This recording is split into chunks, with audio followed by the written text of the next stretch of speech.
Good afternoon, my name is Tim Veal and I'm here to talk about assessment in mathematics that has a direct impact on students' teaching and learning experience. As we know, in assessment there are three types of assessment: formative, diagnostic and summative. And in this presentation we'll be focusing on formative assessment because it's an active and ongoing process that teachers do every day.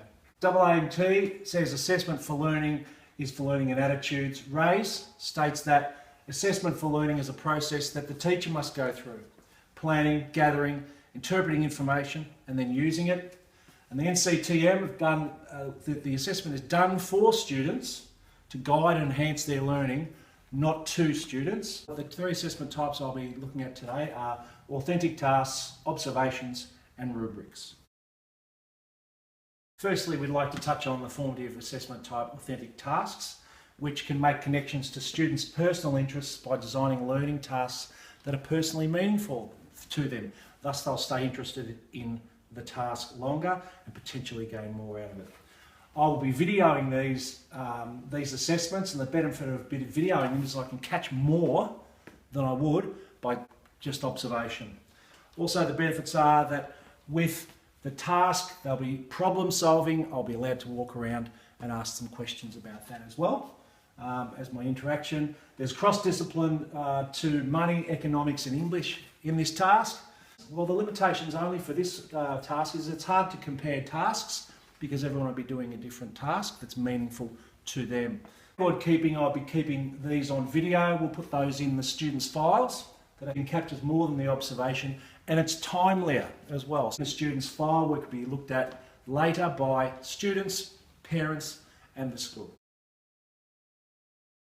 The second formative assessment type we look at is observations. As Ray says, learning to know what each child knows using responses from observations is how they work best and how they learn best. Features of this assessment, the main part is you must plan what you're going to observe and how you're going to record it. By doing annotated dated records, they show the learner progression. They can be put in the folder and looked at every term to see where the child is actually at. And the assessment used to gather evidence, information, provide feedback by Veldhuis.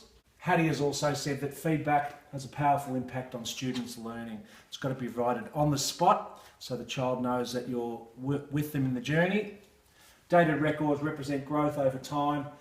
Improved student communication skills involves observations and conversations, a two-way conversation with the student.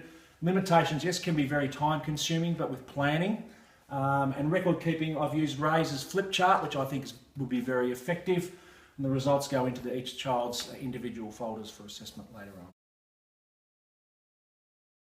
The third of our assessment for the formative assessments is the use of rubrics. As we know, a rubric is a checklist designed to interpret the student's work against criteria and standard. Makes it explicit to the student the range of assessment criteria and expected performances that from the New South Wales University. Features of the assessment, indicators are defined before they start, so it's very explicit that they know what they're going to do and they can run off the checklist as they work.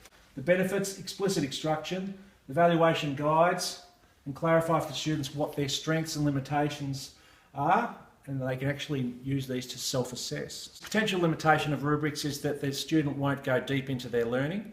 So what's required is feedback and questioning to get the full picture of their learning for the specific task. Record keeping, rubrics can be scanned straight onto the student's file or put into their particular maths work portfolio. Some reasons for assessment. The first one is that we want to hit our curriculum proficiencies. And the four of them are reasoning, understanding, fluency and problem solving. How does assessment address each of these? Fluency could be assessed by testing alone.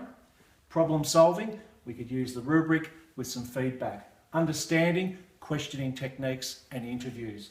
And reasoning, having a look at the actual work of the child as they work through problems. We want to prioritise diversity, equity, inclusion. We create assessment tasks that include all learners' needs, not just those that can do tests, but can problem solving and do other things more creatively. Reason for communications, we need to communicate obviously to the students, to their parents through the reporting and through the school. So in conclusion, teaching, learning and assessment can be linked within classroom learning activities. Multiple assessment methods and tools are used to get a comprehensive picture of student achievement.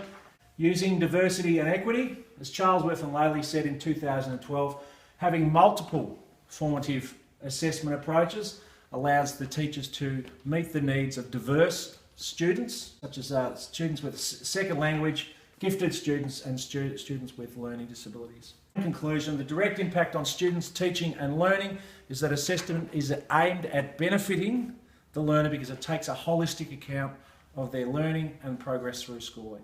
Thank you very much.